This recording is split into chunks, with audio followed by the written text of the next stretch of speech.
के सकरा प्रखंड के जितना युवा साथी है और महिला अध्यक्ष और प्रखंड अध्यक्ष जी सब लोगों का कहना है ये जन स्वराज के तरफ से अगर रेणु पासवान की टिकट मिल गई है तो अन्यथा रेणु पासवान की सही वोटिंग नहीं होगी। इसलिए सही वोटिंग नहीं होगी या अशोक चौधरी के लड़का आदित्य का वोटिंग अच्छे से निकल जाएगा। हम लोग संगठन के आदमी जन घर घर जाके अब उद्देश्य हम लोग का मिल रहा है जो परवीन भाई जो मनियारी से 7 साल से समाज सेवा किए हैं, हमारे वार्ड में सुनीता की किडनी कांड हुई उसमें काफ़ी मदद की है। हमारे पंचायत में वो 10 साल से घूम फिर के मदद कर रहे हैं। सकरा प्रखंड में हम लोगों का कहना है कि अगर प्रशांत किशोर जी रेणु जी को टिकट कंफर्म कर दिए हैं तो हम लोग निर्दलीय भाई को जिता देंगे सकरा विधानसभा से। निर्दलीय जिता दिए? हाँ, निर्दलीय जिता देंगे और टिकट जिता के और सर्टिफिकेट लेके हम प्रशांत किशोर जी से मिलवाने जाएंगे परवीन भाई को। रेणु पासवान जी कहीं शिवनंदन पासवान के नाम से तो नहीं उनका टिकट मिल रहा है? नहीं जी, वो भी गलत बात है। उसकी नानी एक बार फेसबुक पर डाली थी ये शिवनंदन पासवान जी स्वर्गीय वास होगा, उनका फोटो आप लोग हटा लीजिए। वो जो बैलेट पेपर में जो मथी वाला पर्चा में छपवा दिए थे, इसलिए साफ सुथरा छवि नहीं रहा।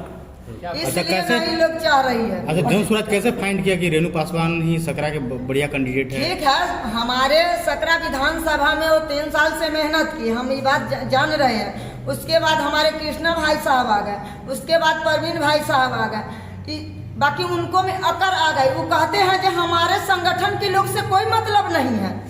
हमरा सूचना मिला है कहीं गैर से, कहीं का प्रत्याशी हमको सूचना दिया है, हम नाम खोल के नहीं बताएंगे। बाकी सूचना मिला है जितना भी सकरा प्रखंड के युवा साथी है और अध्यक्ष है, जितना भी है अभियान समिति है, सब लोग है, हम उस सबको हमरा मदद नहीं चाहिए। हम अकेले इलेक्शन लड़ लेंगे तो क्या अकेले संभव बात है?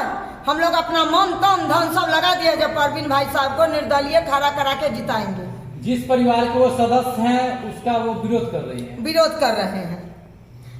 एक चीज और भी है नेत्री जी, सवाल जो सकरा विधानसभा में सबसे ज्यादा ये आपके जो जनसुराज में 3 पार्टियों हैं प्रत्याशी, उनमें से सबसे ज्यादा बढ़ चढ़ कर घर घर जाके लगातार 7 सालों से प्रवीण कुमार जी आपदा विपदा दुर्घटना में मदद करते आ रहे हैं। लेकिन उन तीनों पार्टी में 2 पार्टी मिलने जुलने से नहीं होता है, कहीं न कहीं जनता के बीच आर्थिक मदद से भी वह नेता कहलाते हैं। तो ऐसे नेता कौन है?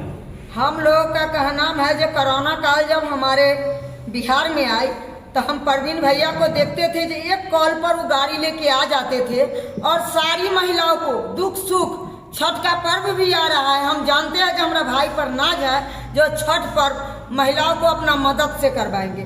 बहुत ऐसी महिला है जो गरीबी अभी जीवन बिता रही है।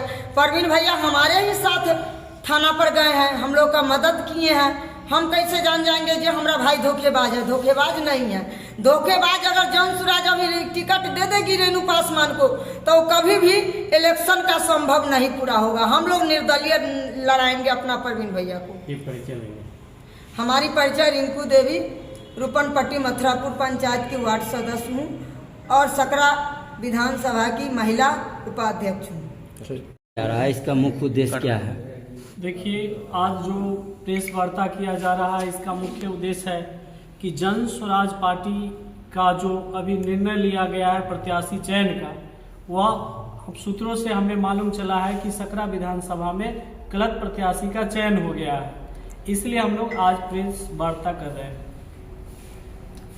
आखिर कारण क्या है? कारण ये है कि कुछ चुनिंदे लोगों ने गलत डम्मी प्रत्याशी को चयन किया है, जैसे जेएसपीटी के टीम और विधानसभा प्रभारी, ये सब लोगों ने मिल करके उनको दिन रात लेकर के पैरवी पहुंच करा के, कुछ जन स्वराज में ऊपर के स्तर के लोग हैं वो पैरवी करके उनको टिकट दिलवा दिया।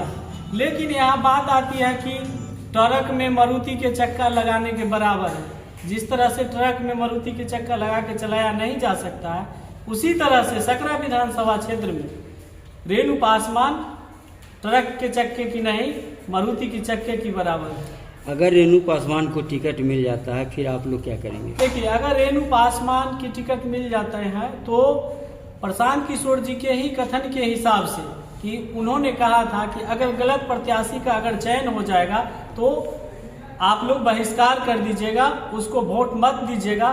तो उन्हीं के कथनानुसार हम लोग उस प्रत्याशी को बहिष्कार कर देंगे और हम लोग अपना ऑप्शन ढूंढेंगे। आप लोग क्या चाहते हैं, सकरा में सबसे अच्छे कैंडिडेट कौन होना चाहिए? देखिए, अभी जब से यात्रा हुआ तब से लेकर के हम भी लगातार जुड़े हुए हैं और देखे हैं कि जितना भी कोर कमेटी की ओर से निर्देश था उसमें सब में प्रवीण कुमार नंबर 1 पे थे। फिर भी हमें ये भी जानकारी है कि नंबर 1 पे है, लेकिन कुछ चुनिंदे लोगों के पैरवी के वजह से रेणु पासवान को सुनने में आया कि टिकट दिया जा रहा है। इससे बहुत ही जन स्वराज को नुकसान क्षति होगा सकरा विधानसभा क्षेत्र से। मैं संतोष कुमार, सकरा प्रखंड उपाध्यक्ष। ये है, इसका क्या उद्देश्य है? इसका उद्देश्य यही है कि जैसा सूत्रों से पता चला है हम लोगों को कि जन स्वराज में गलत कैंडिडेट चुना जा रहा है, तो हम लोग ये बात को प्रशांत जी के पास तक पहुंचाना चाहते हैं कि उन्हीं का कथन था कि अगर गलत कैंडिडेट हो जाए तो आप लोग किसी दूसरे कैंडिडेट को जो बेहतर है उस विधानसभा के लिए उसको वोट देकर और जिताने का काम करेंगे। हम लोग संगठन में शुरू से देख रहे हैं और प्लस संगठन में एक वोटिंग हुआ था, वोटिंग के माध्यम से भी सबसे अव्वल में और सबसे नंबर 1 पे प्रवीण कुमार राम का नाम गया था और सेकेंड विधानसभा में एक हुआ था कार्यकर्ता सम्मेलन, उसमें भी जब तीनों प्रत्याशी अपनी अपनी बात रखे थे तो उसमें भी प्रवीण कुमार जी का जनता के बीच का ताली से लग रहा था कि लोग उनके साथ ज़्यादा समर्थन में हैं। प्लस हम लोग भी जानते हैं कि 15-20 साल से प्रवीण कुमार यहाँ सकरा विधानसभा में आर्थिक रूप से सब लोगों को मदद कर रहे हैं। हाल में ही कुछ दिन पहले गंडीपुर बेझा में एक 5 साल की बच्ची के साथ इस तरह का घटना का मामला आया, उसमें कोई प्रत्याशी पहले नहीं पहुंचा था। सबसे पहले प्रवीण कुमार ही वहां पे पहुंच के प्रशासन को, डॉग स्क्वाड को बुलाकर इस पर जांच करने के लिए इस पे काम करवाए थे। तो इसलिए हम लोगों को सबसे बेहतर कैंडिडेट लग रहे हैं और हम लोग चाहते हैं कि इस पर एक बार विचार रखा जाए, इस पर प्रशांत जी भी सोचें और विचारें और प्रवीण कुमार जी को ही उतारे, और नहीं तो अन्यथा हम सारे संगठन के लोग प्रवीण जी को निर्दलीय लड़ाकर और जिताकर प्रशांत जी के पास भेजने का काम करेंगे। परिचय देंगे। मेरा नाम अमित कुमार हुआ, प्रखंड युवा अध्यक्ष सकरा। ठीक।